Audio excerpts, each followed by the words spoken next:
காமிக்ஸோட ஸ்டார்டிங்ல பென்னு கொன்னு கிராண்ட்பா மூணு பேரும் சேர்ந்து பென்னுக்கு முடி வெட்டணும்னு சொல்லிட்டு பார்பர் ஷாப் போறாங்க. கொன்னு தான் லேப்டாப்ல வழி பார்த்து சொல்லிட்டு இருக்கான். பென்னுக்கோ முடி வெட்ட சுத்தமா பிடிக்கல, அதனால டைமண்ட் கெட்டா மாறுறான். ஏன்னா அப்பதானே முடி வெட்ட முடியாது. பவர் டவுன் ஆனோடனே பார்பர் ஷாப்புக்கு நேரா போறாங்க. அங்க போய் பார்த்தா பெரிய ஷாக்கு. என்னன்னா கடைக்காரன் நாய்க்கு கட்டிங்லாம் வேற லெவல்ல பண்ணி வச்சிருப்பான். அந்த சொட்ட மண்டைனா பென்னை பார்த்தோன்னே முடியை பிடிச்சிட்டு வாங்கோ வாங்கோ முடியை வெட்டிட்டு சந்தோஷமா போங்கோங்கிறான். அப்ப பென்னுக்கோ ஏதோ சரியில்லைன்னு தோணா, ஆனா யாருமே கேட்க மாட்டாங்க.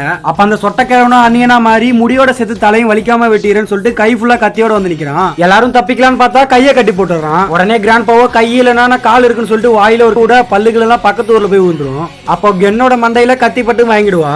அவனும் விடுற மாதிரி தெரியல, கிராண்ட்பாவை அட்டாக் பண்ண மாதிரி வரா. உடனே பென்னு வயல் மெட்டா மாதிரி அவன் இவன் அடிக்க இவன் அவன் அடிக்கன்னு சொல்லிட்டு ஒரே ரணகலம் தான். அப்பயும் பார்பர் ஷாப்புக்காரன் கத்தி வச்சு சலிக்காம அடிக்க பென்னோ தோத்தவும் துவச்சு புழிஞ்சு காய போட்டுருவான். கிராண்ட்பாவும் கூட சேர்ந்து ஆளுக்கு ஒரு கைன்னு சொல்லிட்டு மொத்த கத்தி முறிக்க மூணு பேரும் சேஃபா கிளம்பிடுறாங்க. அண்ட் இவ்வளவு தூரம் நீங்க வீடியோ பார்த்திருந்தீங்கன்னா கண்டிப்பா பிடிச்சதான் பார்த்திருப்பீங்க. அதனால ஒரே ஒரு லைக் மட்டும் போடுங்க, எனக்கு ஒரு பெரிய மோட்டிவேஷனா இருக்கும். இந்த மாதிரி மோர் தென் வீடியோ பார்க்கறதுக்கு சப்ஸ்கிரைப் பண்ணிக்கங்க. Bye guys.